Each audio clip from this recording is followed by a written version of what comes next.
Hola, en este video le vamos a hablar sobre lo que es insuficiencia renal. Le explicaremos las diversas etiologías, su abordaje clínico y su tratamiento.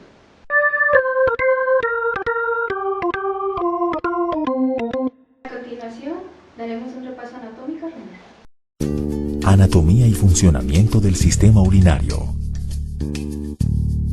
Está compuesto por varias estructuras que garantizan la eliminación de desechos y toxinas circulantes por la sangre.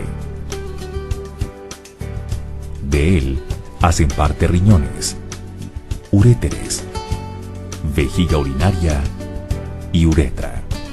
Los riñones son órganos pares que se localizan al lado y lado de la columna vertebral, en la región sublumbar. Cada riñón tiene forma de frijol, siendo el derecho el más fijo en todas las especies. Si vemos un riñón seccionado, notamos que en su parte media se localizan los vasos sanguíneos, nervios y el uréter, además de un gran espacio en forma de embudo denominado pelvis renal.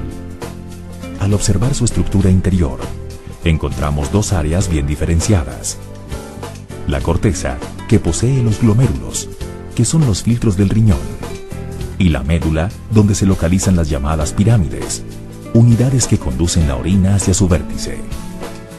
Los uréteres son órganos tubulares dirigidos de arriba hacia abajo, con unos 25 a 30 centímetros de longitud. Estos desembocan en la vejiga urinaria. Su función es conducir la orina formada desde el riñón hasta la vejiga. La vejiga urinaria tiene forma de saco triangular y termina en un cuello. Su función es acumular y guardar la orina hasta que se evacúe voluntariamente. La uretra es un órgano tubular impar que comunica la vejiga urinaria con el exterior, permitiendo la evacuación de la orina. La uretra femenina es corta, de tan solo 4 centímetros, y desemboca sobre la apertura de la vagina.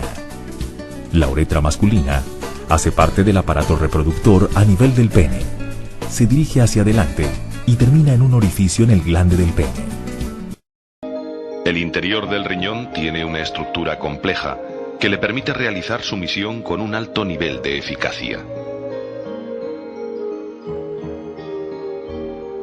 Están formados por pequeñas unidades funcionales, llamadas nefronas, compuestas por un ovillo de capilares llamado glomérulo, envuelto en una especie de copa llamada cápsula de Bowman, ubicada en la corteza del riñón, y por un largo tubo en forma de U rodeado de pequeñas venas y arterias. Cada riñón contiene aproximadamente 1 millón de nefronas, las cuales están distribuidas de una forma tan organizada y aprovechan tan bien el espacio disponible, que si pusiéramos sus tubos uriníferos en línea recta, tendrían una longitud equivalente a la de 5.000 automóviles.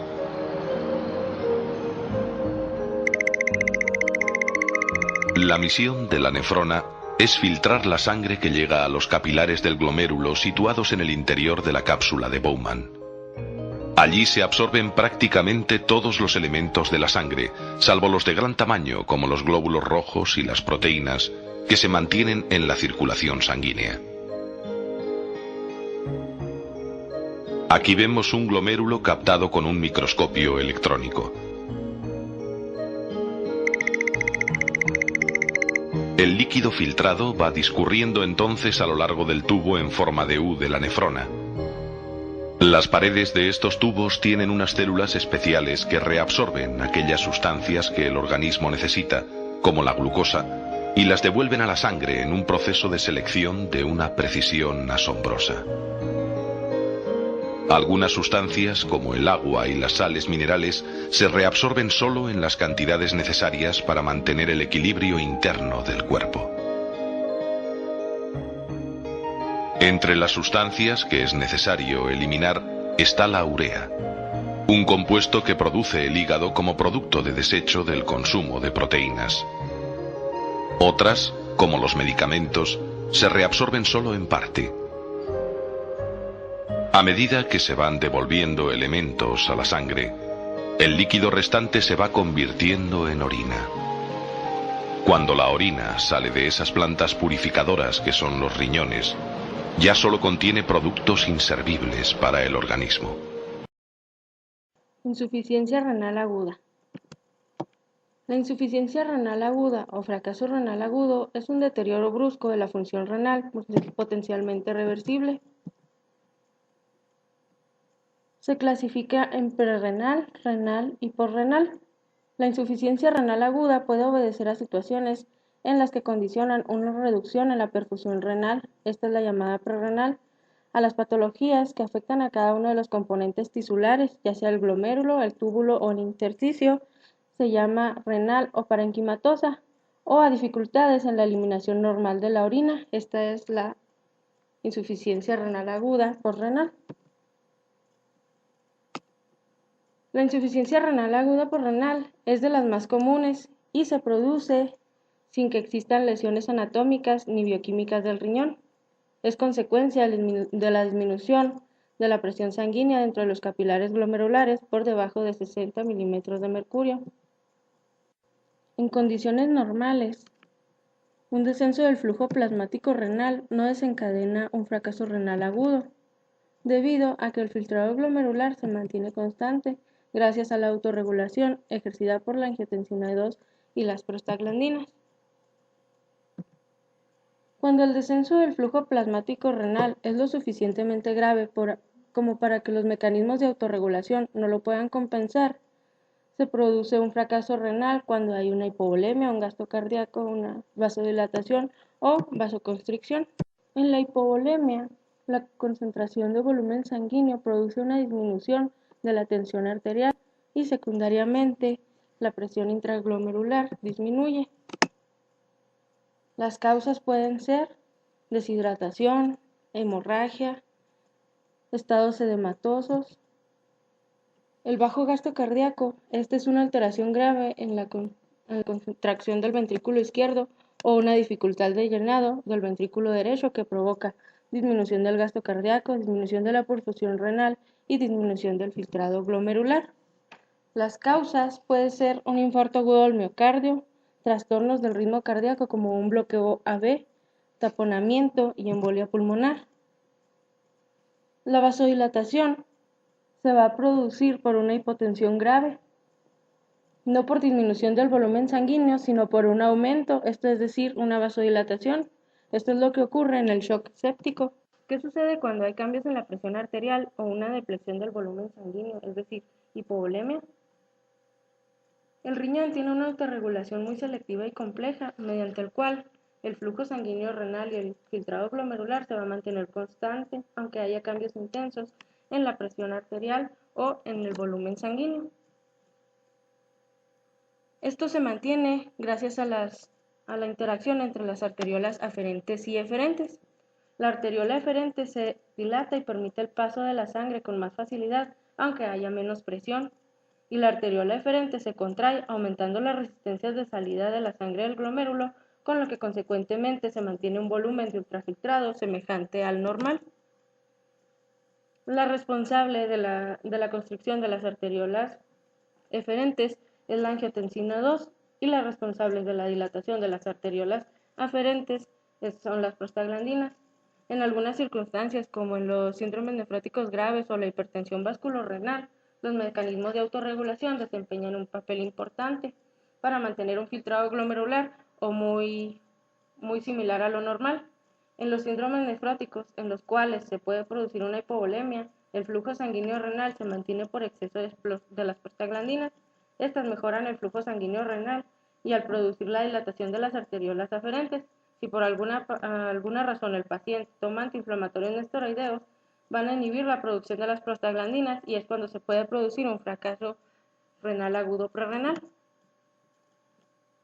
En todos los fracasos renales agudos prerrenales se observan algunos datos comunes, por ejemplo, en todos ellos hay oligoanuria, esto es decir, que la orina se encuentra muy concentrada y hay un incremento en la concentración de urea en la sangre mayor que el de creatinina.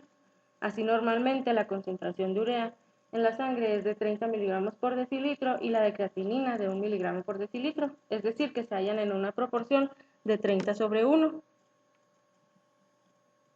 En los fracasos renales agudos prerrenales por hipovolemia con bajo gasto cardíaco y vasodilatación, es constante en la hipotensión arterial y en todos ellos, menos en los de bajo gasto cardíaco, la presión venosa está disminuida. En cuanto a la fisiología y la fisiopatología, ante una disminución del volumen intravascular, se produce una activación del sistema renina-angiotensina-aldosterona y produce los siguientes efectos. El primero es aumento de la angiotensina 2. Esto nos induce a un aumento en la reabsorción proximal de sodio, potasio, cloro, bicarbonato, agua y urea. Esto explica el mayor aumento de la urea plasmática respecto al aumento en la creatinina. También se produce un aumento en la aldosterona. La aldosterona estimula la reabsorción distal de sodio, por lo que disminuye el sodio en la orina. Son los datos típicos de la orina en insuficiencia renal aguda prerrenal, un sodio en orina menor de 20 miliequivalentes por litro y una excreción fraccionada de sodio en orina menor del 1%. También se produce un aumento de la hormona antidiurética. Esta se encarga de retener el agua libre a nivel del túbulo colector. Esto tiene como consecuencia un volumen de diuresis escaso, es decir, oliguria, y una orina concentrada, con una osmolaridad urinaria mayor que la plasmática. Para hacer un diagnóstico, todo paciente que se encuentra en un estado de deshidratación, sepsis, insuficiencia cardíaca o alguna otra patología, se presentará una insuficiencia renal aguda oligúrica con elevación en sangre de la urea y de creatinina y con la presencia de una orina muy concentrada. Como habíamos mencionado anteriormente, la orina concentrada es un sodio menor de 20 miliequivalentes por litro y una osmolaridad urinaria mayor de 500 miliosmoles. El pronóstico y el tratamiento. En la insuficiencia renal aguda prerrenal es preciso realizar un diagnóstico rápido para instaurar el tratamiento lo antes posible. En la mayoría de los casos la causa precisamente no es renal. El único tratamiento eficaz será el de la causa desencadenante. Si no se trata la causa desencadenante, no se va a corregir la insuficiencia renal aguda prerrenal. Se realizará una serie de pautas en función de la situación en la que se encuentre el paciente. En situaciones de hipovolemia se debe de expandir la volemia en forma enérgica, atendiendo los signos de deshidratación y monitorizando cuidadosamente el volumen infundido. Si es posible, se aconseja el control de la presión venosa central. Con una buena expansión, la presión venosa debe de estar entre 5 y 14 centímetros de agua. En situaciones del tercer espacio o en estados edematosos, en esta situación el paciente tiene una disminución del volumen intravascular por mala distribución del mismo y se forzará la diuresis. Se forzará la diuresis con furosemida intravenosa a dosis elevadas, es decir, a 120 o 240 miligramos, y después se mantendrá una dosis de mantenimiento hasta la resolución del cuadro. En situaciones de disminución del gasto cardíaco, el manejo del paciente debe de realizarse con fármacos que aumenten la contractilidad del miocardio, por ejemplo, los inotropos positivos. Para conocer más a fondo la insuficiencia renal aguda, actualmente llamada lesión renal aguda, debemos de conocer su definición. Esta es la pérdida súbita de la función renal que aparece en un periodo de horas, días e incluso pocas semanas y se manifiesta por la pérdida de capacidad para eliminar los azoados del cuerpo. Su epidemiología es desconocida y, como ya hemos visto, la insuficiencia renal prerrenal, ahora entraremos con lo que es la insuficiencia renal intrínseca.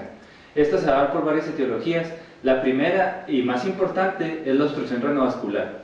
Esta es una obstrucción de la arteria o de la vena renal. La arteria se va a obstruir por una placa arteriosclerótica, trombosis, embolia, aneurismas e incluso vasculitis, y la vena se va a obstruir ya sea por una trombosis o por una compresión extrínseca o intrínseca. La enfermedad de los glomérulos o vasos es otra de las etiologías. Esta se da por una glomerulonefritis, que es de etiología secundaria, vasculitis, microangiopatía trombótica, hipertensión maligna o la preeclampsia en las embarazadas. Otra de las etiologías importantes es la necrosis tubular aguda. Esta se da por una isquemia, infecciones, toxinas exógenas como los medios de contraste yodados, los inhibidores de la calcineurina y los aminoglucósidos, y las toxinas endógenas como la microglobulina y las globulinas. También como que se presentan en las enfermedades como rhabdomiólisis y hemólisis. La nefritis intersticial, esta mayormente va a ser de origen alérgico, como las alergias a las sulfas, betalactámicos, quinolona, rifampicina, antiinflamatorios no esteroideos y los diuréticos, por infecciones como la pielonefritis y por algunas infiltraciones como son los tumores, linfomas, leucemia, sarcoidosis, también inflamatorias no vasculares como lo es el síndrome de Sjögren. Ya que la fisiopatología es muy variable, esta dependerá del mecanismo de acción que se está llevando a cabo en el riñón. Por lo tanto, el cuadro clínico va a variar según las causas y va a tener diferentes consecuencias de la disminución de la función.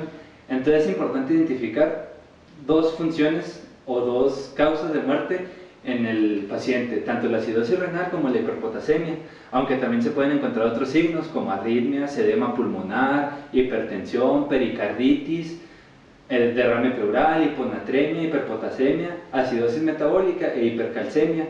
También, por consecuencia de esto, se va a encontrar lo que es irritabilidad, coma, convulsiones, náuseas, vómito, diarrea, úlceras pépticas, anemia y alteraciones en la coagulación. También la septicemia, que esta es una de las etiologías importantes para la insuficiencia renal. En la clínica se nos va a dividir en tres fases. La primera fase es la fase de instauración, que va de 1 a 3 días, y es un periodo en el que la causa o el problema o el daño está actuando. La fase de mantenimiento, que es esta duración va de 1 a 3 semanas, y la fase de resolución. Hay una poliurina eficaz, se produce aumento de la diuresis con poca recuperación de la función renal, pero todavía no es capaz de manejar los productos nitrogenados ni eliminarlos. También la nefrona o el túbulo aún no maneja bien el agua y los iones, y tenemos una escala, la escala o clasificación de Akin, que la podemos ver en este cuadro, que nos maneja en 3 estadios dependiendo de la creatinina sérica y del volumen urinario. La creatinina sérica en el estadio 1 se va a encontrar aumentada en 0.3 miligramos, en el estadio 2 se va a encontrar aumentada de 2 a 3 veces de su valor basal, y en el estadio 3, ya cuando hay un daño renal fuerte y ya irreversible, se va a encontrar un incremento arriba de 3 veces el valor basal. En el volumen urinario va a ser de menos de 0.5 mililitros por kilogramo por hora. En el estadio 2 va a ser una disminución del 0.5 mililitros por kilogramo por hora en más de 12 horas. Y en el estadio 3 va a ser una disminución de 0.3 mililitros por kilogramo por hora durante 24 horas, o una anuria por 24 horas a 12 horas. Para diagnosticar una insuficiencia renal intrínseca debemos tener en cuenta varios criterios, siempre y cuando estos no cumplan con los criterios de una insuficiencia renal prerrenal. Como lo tal serían sodio en orina por arriba de 20 miliequivalentes sobre litro, mientras que en la prerrenal es por debajo de esta cantidad. Igualmente con la osmolaridad, en un fallo renal agudo, parenquimatoso o intrínseco sería por debajo de 350 miliosmoles por kilogramo, mientras que en la prerrenal sería por arriba de 500. Uno de los datos importantes que debemos de tener en cuenta es el sedimento urinario que vamos a encontrar en la falla renal parenquimatosa o intrínseca, que serían los cilindros granulosos.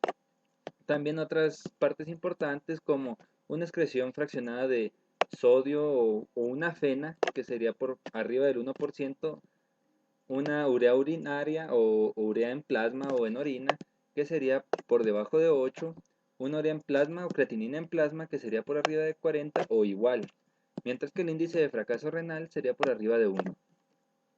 Otro de los estudios o gold estándar es la ecografía renal, para observar el tamaño de los riñones, si hay alguna obstrucción, reflujo o cualquier cosa que nos esté causando una infección o un daño crónico en el riñón. En una ecografía el riñón se va a ver de un tamaño normal o aumentado en un proceso agudo. Ya es diferente en el crónico, pero eso no nos concierne ahorita. Va a ser potencialmente reversible, una tolerancia clínica mala. El primer ion que se va a aumentar en el proceso agudo sería el potasio, mientras que la causa de mortalidad por lo general es infecciosa. Por su etiología debemos tener en cuenta varios laboratorios o procedimientos que vamos a hacer. Por ejemplo, en una insuficiencia renal por septicemia debemos tener en cuenta la positividad en cultivo de líquidos corporales y cilindros en orina granulosos y de células epiteliales del túbulo renal. En una isquémica va a haber una hipotensión sistémica que a lo menudo o por lo general es secundaria a la septicemia. El sedimento, por lo tanto, suele contener lo mismo que en la septicemia, que sería el cilindros granulosos y cilindros de células epiteliales de los túbulos renales. y una FENA típicamente por debajo del 1%. Otra de las etiologías más importantes es la etiología por nefrotoxinas. Esta se va a dividir en dos grandes grupos, tanto la endógena como la exógena. Dentro de la endógena tenemos un apartado que es por rhabdomiolisis, que este es por lesiones traumáticas, por aplastamiento e inmovilización. Entonces, ¿qué es lo que va a pasar? Se va a aumentar el nivel de mioglobina y de creatina sinasa, lo que va a dar como positivo a escasos eritrocitos en orina y un daño renal. También tenemos la hemólisis, que sería por transfusión sanguínea reciente con reacción a ella. Entonces, ¿qué va a haber por lo tanto? Si hubo reacción, va a haber una anemia, mayores niveles de LDH y disminución de la aptoglobulina. También otra importante y que debemos de tener en cuenta al momento de mandar a hacer estudios es la nefropatía por medio de contraste. Esto va a ser la exposición a un medio de contraste yodado para el estudio que vayamos a hacer para algún diagnóstico. Entonces, esto va a causar un daño renal que se alcanza su máximo en un término de 3 a 5 días y puede haber una recuperación a los 7 días, que ya se elimina el medio de contraste. El otro gran apartado por nefrotoxinas sería por nefrotoxinas ya sea exógenas. Esto se va a dar por una lesión tubular que va a ser consecuencia a antibióticos, aminoglucósidos, tenofovir o celdronato. Este nos va a causar que el sedimento en orina debe incluir cilindros granulosos y células epiteliales de túbulos renales, como se va a presentar en la mayoría. En forma típica, una FENA mayor al 1%, y hay otra nefritis dentro de aquí. Sería la nefritis intersticial, que esta va a ser por exposición reciente a fármacos. La persona puede mostrar fiebre y artralgias con erupciones, y lo que se va a encontrar en los estudios sería eosinofilia, piura estéril y a menudo hay oliguria. Otra causa diferente, pero no menos importante, sería la glomerulonefritis y vasculitis. Como ya lo hemos estado viendo, las características incluyen desde padecimiento general, ataque al estado general, erupciones cutáneas, artralgias, hemorragia pulmonar, infección reciente de la piel o faringitis. Y dentro de lo que vamos a encontrar en los estudios, vamos a pedir los marcadores ANCA. Este pues va a ser un anticuerpo y también los anticuerpos contra la membrana basal glomerular, serologías de hepatitis, crioglobulinas, cultivos de sangre, menores concentraciones de complementos, como ya lo hemos estado viendo. Esto sería por el diagnóstico. Vamos a continuación con el tratamiento. Para terminar el tema de la insuficiencia o lesión renal aguda intrínseca, vamos a comenzar con lo que es el tratamiento. El tratamiento se basa en identificar y corregir los factores prerrenales y porrenales, mejorar el gasto cardíaco y el flujo renal, suspender fármacos nefrotóxicos, tratar las complicaciones agudas como hipopotasemia, hiperpotasemia, acidosis, hipervolemia y vigilar el balance hídrico y evitar sobre todo la desnutrición en estos pacientes, ya que es lo más importante que debemos tener en cuenta. Bueno, vamos a continuar hablando de lo que sería insuficiencia aguda porrenal. Bueno, este se produce cuando una obstrucción brusca de la vía urológica lo que nos va a provocar va a ser un aumento en la presión de orina de modo ascendente. Esta tiene el 10% de todos los casos de insuficiencia renal aguda. La causa más frecuente es debida a una patología obstructiva, lo que sería hiperplasia o también tratamiento de un adenocarcinoma. Entre las principales causas serían las que aparecen en este cuadro.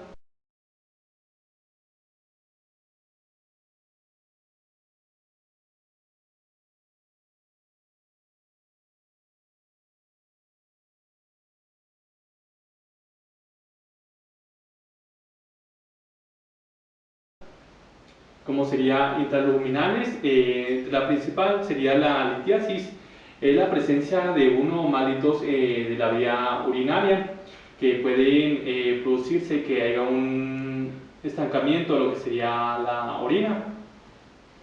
También el ureterolioma, que este es un tipo de cáncer que se forma en la pelvis renal o en cualquier parte del conducto que lleva la orina del riñón a la vejiga. Bueno, entre las causas que puede afectar principalmente a los hombres más que a las mujeres, son más comunes en personas mayores de 65 años, La causa de este tipo de cáncer aún no se conoce completamente, aunque la exposición a diversos medicamentos pueden hacer que aparezca una cierta irritabilidad en el uréter. También puede ser causada por medicamentos o analgésicos.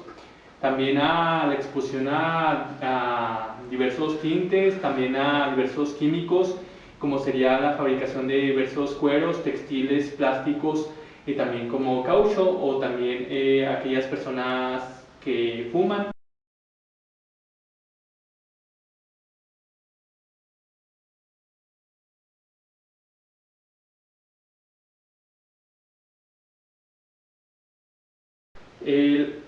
Otra causa serían las intraparietales, que entre las principales causas está la estenosis uretral. La estenosis uretral puede ser causada por inflamación o por un tejido cicatrizal cicatrizar a raíz de una cirugía o una enfermedad o lesión. En raras ocasiones puede causar por la presión de un tumor en crecimiento cerca de la uretra.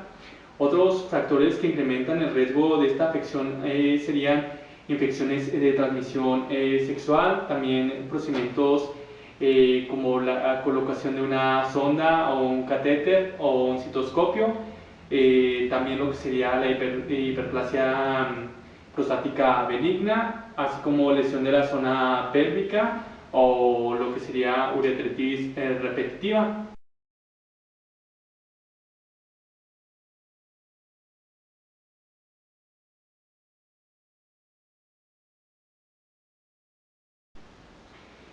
Otras causas sería también la compresión extrínseca. Bueno, entre las principales causas sería la hiperplasia benigna de la próstata. Esta aparece generalmente a partir de los 45 años en adelante. Puede crecer rápidamente dando lugar a una hiperplasia benigna de la próstata. La frecuencia de aparición aumenta conforme mayor aumente la edad del paciente. Entre los principales síntomas puede aparecer poliacuria, nicturia, también urgencia miccional, así que también como signos obstructivos, como sería disminución de la fuerza y calibre miccional, también dificultad para comenzar la micción, goteo al terminar la micción, así como sensación incompleta de vaciar la vejiga y también la incapacidad para orinar. Y entre las últimas causas sería la disfunción neurógena.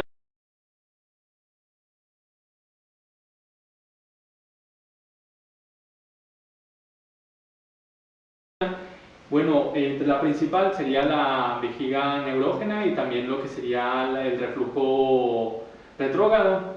Bueno, aquí la vejiga neurógena es un problema en la que la persona carece del control vesical debido a una afección cerebral de la médula espinal o de los mismos nervios de los músculos que van a la vejiga.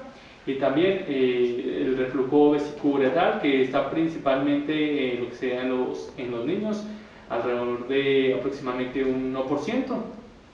Y esto es debido a infecciones recurrentes.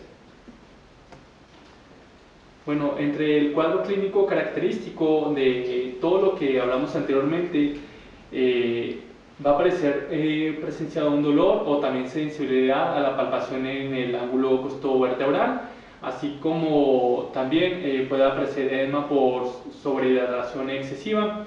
Esto es debido a una lesión o daño uretral debido a una cirugía. También puede aparecer ilio o distensión abdominal o vómitos relacionados a esta misma. Aquí el volumen de la diuresis puede ser variable, puede aparecer anuria si la obstrucción es completa o diuresis normal si esta es incompleta. Es típico aquí que la orina presente concentraciones de sodio y potasio cercanas a las concentraciones plasmáticas. Pero, ¿por qué ocurre esto? Es debido a que el ureotelio actúa como membrana semipermeable para la orina retenida, permitiendo así que dichas concentraciones se equilibren a las plasmáticas.